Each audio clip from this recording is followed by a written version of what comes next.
अब हम लोग सेलेना के साउंड चैप्टर के सेकंड पार्ट के साथ स्टार्ट करेंगे, जिसमें हम पहले पार्ट में हम लोग ने क्वेश्चन नंबर 1 to 6 सॉल्व कर लिया था। आप उस वीडियो को देखने के लिए मेरे चैनल पे जा सकते हैं। सेकंड पार्ट में हम लोग क्वेश्चन नंबर 7 to 12 अटेम्प्ट करेंगे। सारे क्वेश्चन फिर से फॉर्मूला बेस्ड हैं, बस अब की बार छोटा छोटा कॉन्सेप्ट अप्लाई करवाया गया है और कुछ नहीं है। पहला क्वेश्चन है, a ship on the surface of water sends a signal and receives it's back from submarine inside water after 4 seconds. So time is 4 seconds. Calculate the distance of the submarine from the ship when velocity is 1450 meters per second. So let's say the distance between the ship and the submarine is d, right? So the sound will travel 2d, once from the ship to the submarine and other from the submarine to the ship. So 2d is equal to v into t. So distance will come out to be velocity into time. What is velocity? 1450 meters per second into time 4 upon 2. 2 to the 4. When you will multiply 5 to the 10, 1 carries, 14 to the 20, 2900 meters. But you see, it is such a large distance बहुत ज़्यादा है। तो ऐसे large distance में convenient unit क्या होती है? Kilometres, right? सो हम लोग इसे किलोमीटर्स में कन्वर्ट करने के लिए 1000 से क्या कर देंगे? डिवाइड कर देंगे। 2 zeros will cancel each other और एक जीरो के लिए इसका डेसिमल शिफ्ट हो जाएगा लेफ्ट हैंड साइड पे। So answer will come out to be 2.9 kilometres. अब इस ऐसे क्वेश्चंस पे आंसर लिखने का सबसे सही सेफ वे ये होता है कि मैं लिखूं distance is equal to 2900 metres और अगली लाइन में लिख दूं 2.9 किलोमीटर्स, ताकि अगर आपका आंसर एसआई यूनिट में एग्जामिनर चेक करना चाहे तो एसआई यूनिट में अवेलेबल है। अगर वो कन्वीनियंट यूनिट यानी कि किलोमीटर्स में चेक करना चाहे तो आपका आंसर वहाँ पे भी है।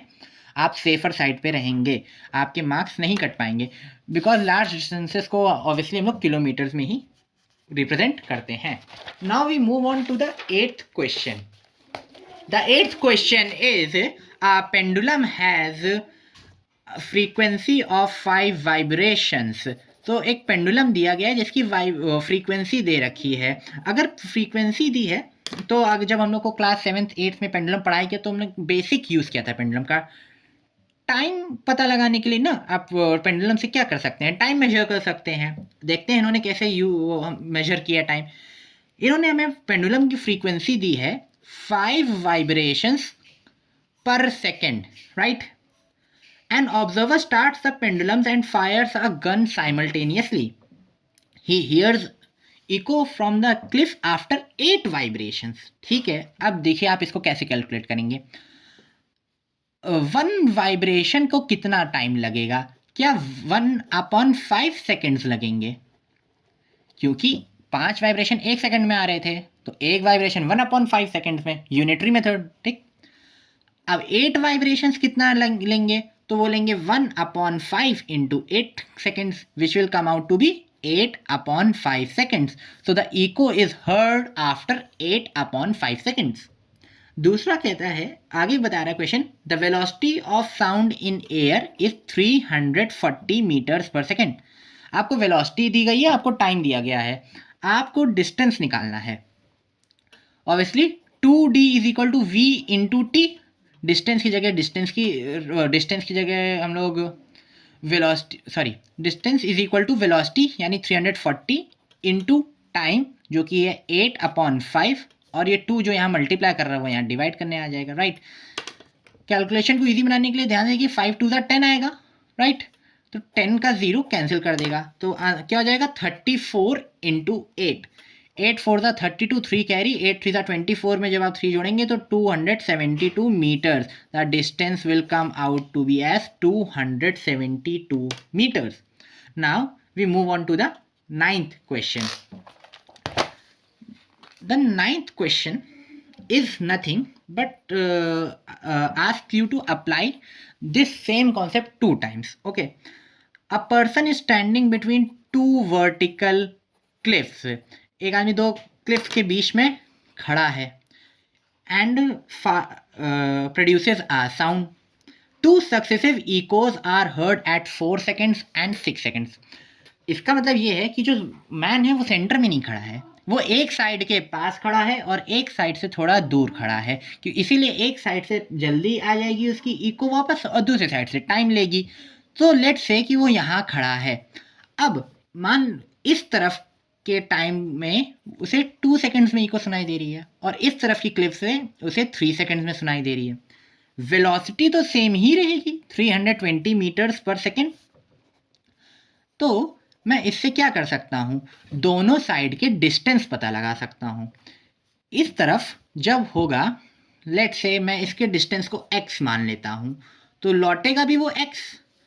सो जब मैं 2d is equal to V into T लिखूंगा तो मैं d की जगह x रख सकता हूँ, इज इक्वल टू वेलोसिटी यानी 320 इंटू टाइम 2 अपॉन 2. ये 2 कहाँ से आया, ओह टाइम पीरियड 4 दिया गया है, I am sorry, time period is 4 and 6. सो यहाँ पे भी 4 हो जाएगा. सो 2 2 ज़ा 4, मल्टीप्लाई कर लेते हैं तो 640 मीटर्स आएगा डिस्टेंस. x का x कितना आया, 640 मीटर्स आया. सेम चीज़ हम यहाँ पे कर सकते हैं. ये डिस्टेंस को मैं y मान लेता हूँ, तो साउंड मैन से रिफ्लेक्टर तक और रिफ्लेक्टर से वापस मैन तक y डिस्टेंस यानी टोटल 2y चलेगा. So 2d is equal to V into T.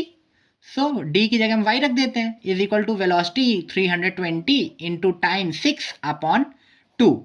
2 3 ज़ा 6, मल्टीप्लाई करेंगे तो कितना आएगा, 960 मीटर्स.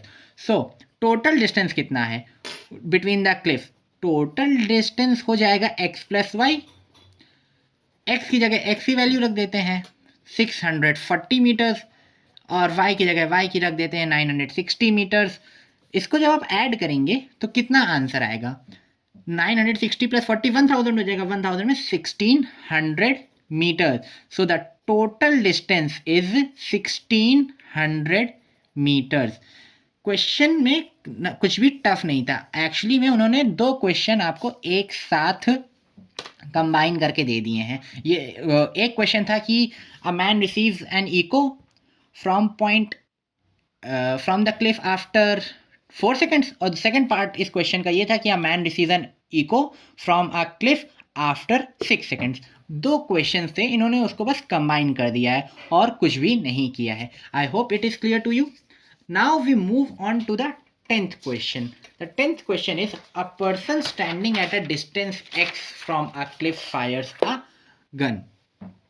Now इन्होंने आपको क्या डिनोट कर रखा है कि distance is x. So another person B standing behind person A at distance y from the cliff hears 2 sounds of the fired shot after 2 seconds and 3 seconds respectively. Calculate x and y. चलिए solve करते हैं. Let's say ये person A है और ये है person B, right. ये एक क्लिफ है जो रिफ्लेक्टर का काम कर रही है. अब देखते हैं इसमें इन्होंने दे रखा कि distance between the Cliff and A is x, right, and distance between B and cliff is y meters, right.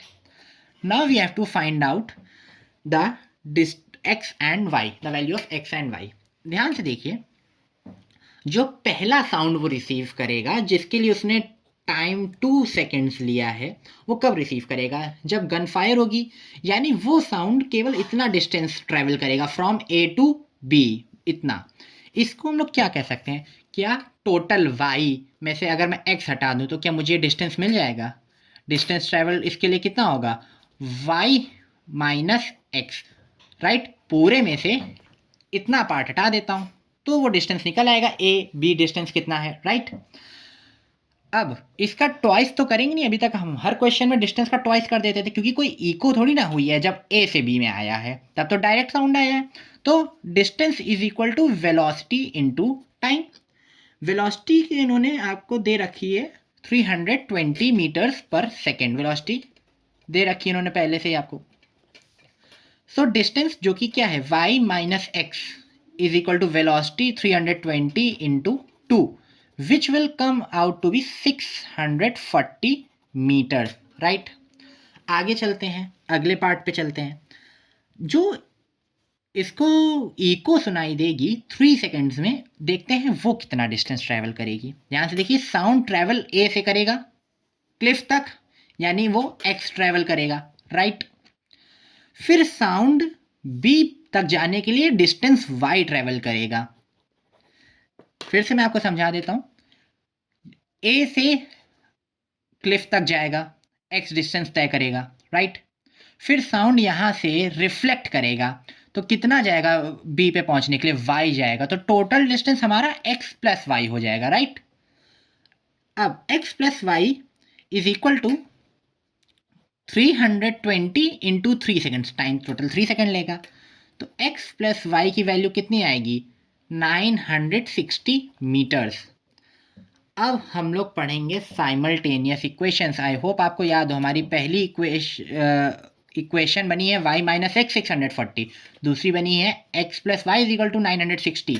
अगर मैं इसको पलट के लिख दूं y plus X is equal to 960, ठीक है। अब ध्यान से देखिए, ये हमारी है इक्वेशन नंबर 1 और ये हमारी इक्वेशन नंबर 2 है। मैं क्या करूंगा, इन इक्वेशंस को ऐड कर दूंगा, ठीक है। एडिंग इक्वेशन 1 एंड 2, 1 एंड 2 को ऐड कर देते हैं। ध्यान से देखिए, y plus X is equal to 960, y minus X is equal to 640।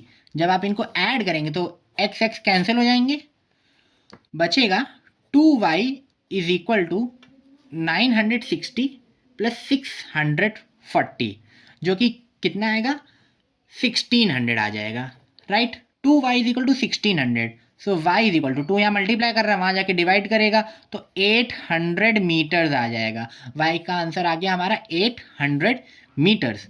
अब बहुत सिंपल है, हमारे पास दो इक्वेशन है, x प्लस वाई है और y प्लस एक्स और y माइनस एक्स, इनमें से किसी में भी एक में आप लगा के इसका आंसर निकाल दीजिए। फॉर एग्जाम्पल मैं इक्वेशन 2 में लगा देता हूँ। In equation 2 y plus x is equal to 960, so x is equal to 960 minus y, so x is equal to 960 minus 800 which will come out to be 160 meters, ठीक है। y की value आपकी आई है 800 metres और x की value आपकी आई है 160 metre. देखिए, इस सवाल को सॉल्व करने का एक और तरीका भी था। आप मान लेते डिस्टेंस ए बी को z, ठीक है। जब आप इसको z मान लेते तो y क्या हो जाता है x प्लस z, उसके बाद आप उसमें सॉल्व कर सकते थे ऐसे ही। But the point is you are at in class 10th, simultaneous equations आप पढ़ चुके हैं, आप आराम से इन इक्वेशंस को सॉल्व कर सकते हैं, इसलिए मैंने उस वे से नहीं करवाया। अगर आप चाहें तो आप उस वे से भी कर सकते हैं, वो बिल्कुल सही तरीका है। चलते हैं 11th क्वेश्चन पे। 11th क्वेश्चन है on sending an ultrasonic wave. पर करने से पहले हमारा जू थोड़ा उथल पुथल हो गया है, उस जू को बैठा लिया जाए फिर से जगह पे। ये इरेजर्स नटराज के हैं, आप चाहें तो खरीद सकते हैं, और ये किसी भी टाइप का स्पॉन्सर नहीं है। आई होप ये स्पॉन्सर होता है, बट है नहीं। On sending an ultrasonic wave from the ship towards the bottom of the sea, the time interval between sending the wave and receiving it back is found to be 1.5 second. So ये हमारा ship है, मान लेते हैं कि Titanic है, खैर हो नहीं सकता लेकिन है। इट सेंड्स अ सिग्नल, और वो signal bottom of the ship से वापस आता है, सॉरी बॉटम ऑफ द सी से। इसको टाइम पीरियड 1.5 सेकेंड्स लगते हैं। Velocity of sound in water is given as 1400 meters per second. तो इन्होंने पूछा है find the depth of the sea. So simple है, फिर से बता देता हूँ। शिप से बॉटम तक डिस्टेंस डी जाएगा, फिर बॉटम से शिप तक डिस्टेंस डी जाएगा, total distance travel by sound 2d हो जाएगा। 2d is equal to v into T. तो d कितना होगा, v यानी 1400 इंटू टी यानी 1.5 अपॉन 2, राइट। अब डेसिमल यहाँ से हटेगा तो नीचे 10 आ जाएगा, 10 से एक जीरो कैंसिल हो जाएगा, 2 7 14 और एक zero, so distance will come out to be 15 into 0 0, 15 7 105 meters, right? The distance is 1050 meters. Now we move on to the next question, the next 12th question.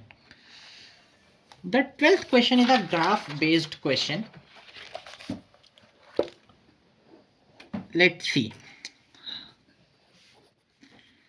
Compare the amplitude. हमें amplitude compare करना है, not a problem. जब amplitude जो होता है वो होता क्या है? एम्पलीट्यूड होता है maximum displacement, right? Maximum displacement bye a particle is called amplitude. ध्यान से देखिए, अगर मैं पार्टिकल ए के लिए कहूं तो इसका मैक्सिमम डिस्प्लेसमेंट क्या है? ये पॉइंट है जो कि 10 पे है, right? So amplitude for a is 10 meters, while amplitude for B is, ध्यान देखिए B का मैक्सिमम पॉइंट ये है डिस्प्लेसमेंट का 5 मीटर्स। ध्यान रखें, जब भी कंपैरिजन आता है फिजिक्स में, सो इसका मतलब ये है कि आपको रेशियो निकालना है। तो रेशियो निकालने के लिए क्या करेंगे आप? Amplitude of A upon amplitude of B, right? जो कि हो जाएगा 10 अपॉन 5, 5 2 10 हो जाएगा 2:1, राइट? आगे चलते हैं इसके सेकेंड पार्ट पे।